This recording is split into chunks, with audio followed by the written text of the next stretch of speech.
Yes, sir.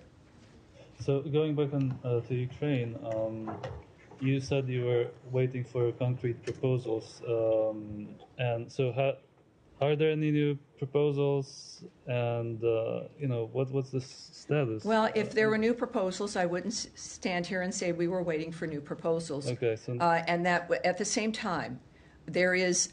It is a word I used a lot in the beginning of my briefings, but it's true here. It's fluid, right? So it doesn't happen only at certain times of the day or when I'm briefing.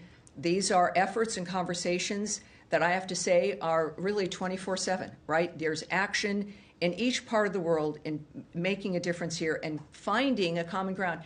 Secretary Rubio has noted on a few occasions that, in some ways, getting them to the table was the easy part. And then you have to discuss, you want the ceasefire, you want the slaughter to stop.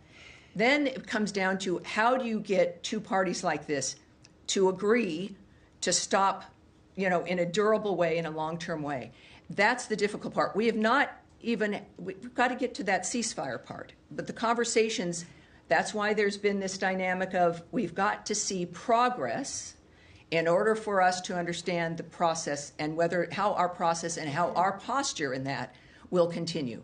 And that becomes the question. So let me ask you a more broad question. You ask me in a different way. No. All right, give it a shot. With regards to the negotiation, but also broader, do you still support the principle of territorial integrity and not changing? That's a much easier, much different question. By force. Obviously, I'm not. Now, if we were at a seminar somewhere at my alma mater at USC, I would love to have that conversation with you, but I won't here today. Matt, so